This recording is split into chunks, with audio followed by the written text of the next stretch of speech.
Hey everyone, welcome to this explainer. Today we're diving into something I absolutely love. V is for vocabulary development. Tell me, have you ever heard someone use a word that just made you stop in your tracks and think, wow, okay, that was a good word? Well, today we're going to dive right into the visceral joy of words and look really closely at how they give us this immense power to connect with other people, beautifully explain our deepest thoughts, and honestly, persuade the world around us. The truth is, words actually have their own distinct personalities. Let's take the word discombobulated. It means completely confused, disorganized, or thrown off. Now, you could just look at someone and say you're confused, but saying you are completely discombobulated, it just hits differently, doesn't it? It has a specific flavor, it's incredibly descriptive, and let's be real, it's just super fun to say out loud. And man, there are so many rich words out there exactly like this one. You've got flabbergasted for when you're completely surprised, bamboozled when you've been totally fooled, persnickety for someone who is just overly fussy, a kerfuffle when there's a big fuss going on, and serendipity for an instance of really good chance. Now, these expressive words might not pop up every single day in our basic everyday chatter, but when they do, they add incredible flavor and depth to our language. They actually make people want to lean in and listen to what you have to say. All right, let's transition into part one, the science of reading from fun to function. So while playing around with expressive words is a blast, vocabulary actually serves an absolutely critical function in the mechanics of reading comprehension. Vocabulary development is the process of helping students learn, understand, and use words effectively. And this intentional development, it is absolutely essential for learners. Why? Well, because if students don't truly understand the words they're looking at, their overall comprehension of the text is just going to completely break down. And this totally nails the exact problem we so often face in education. A student might be able to decode or sound out every single word on the page, but if those words are unfamiliar to them, comprehension still falls apart. The science of reading is crystal clear here. Correctly sounding out the words just isn't enough on its own. Vocabulary directly drives language comprehension. If you don't know what the words mean, you're simply not going to get the author's message.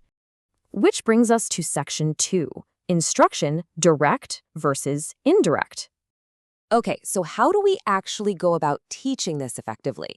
Because this vital word knowledge doesn't just happen by tossing a vocabulary worksheet at a student on a Friday afternoon.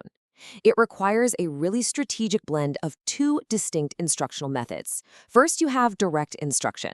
That happens when teachers intentionally teach, define, and apply specific targeted words. On the flip side, you have indirect instruction.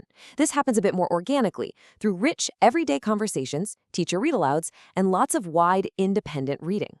To build genuinely strong vocabularies, students absolutely need a healthy, daily dose of both approaches. Moving right along to part 3, the 3-word tiers, organizing language. To make all this instruction manageable, educators actually organize vocabulary into 3 specific tiers based on utility. Tier 1 words are your basic, everyday conversational words. Think happy or run. Tier 3 words, well, those are highly content-specific terms you'd probably only see in a specialized class, like photosynthesis or denominator. But the crucial point? It lies right in the middle, Tier 2. All 3 tiers definitely matter, but Tier 2 deserves our absolute focus. These are high-utility academic words like analyze, contrast, or evaluate. They pop up across all texts and all subjects throughout the entire school day. They are literally the heavy lifters of academic language. Next up, Section 4, Strategies for Deep Word Knowledge. So we know which words to teach, right? But how do we get students to move past just mindlessly copying definitions out of a dictionary to actually achieving deep, lasting word knowledge? Well, one absolute game changer of a strategy is morphology.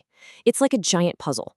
First, you identify a prefix, like bio, meaning life.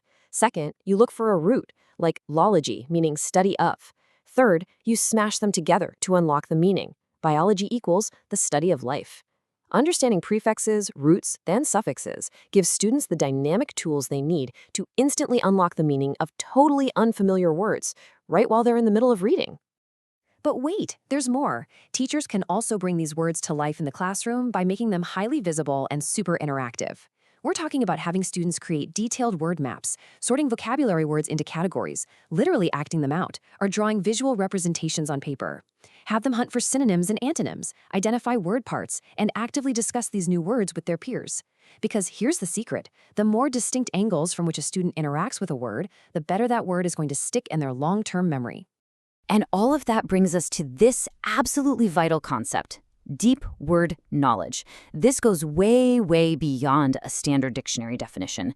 Deep word knowledge means knowing what a word actually means, understanding its usage, recognizing its specific sound, and knowing how to use it flexibly. The ultimate goal of all these dynamic classroom strategies is true vocabulary development.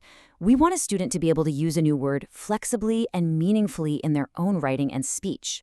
They don't just rent the word for a Friday quiz, right? We want them to own that word for life.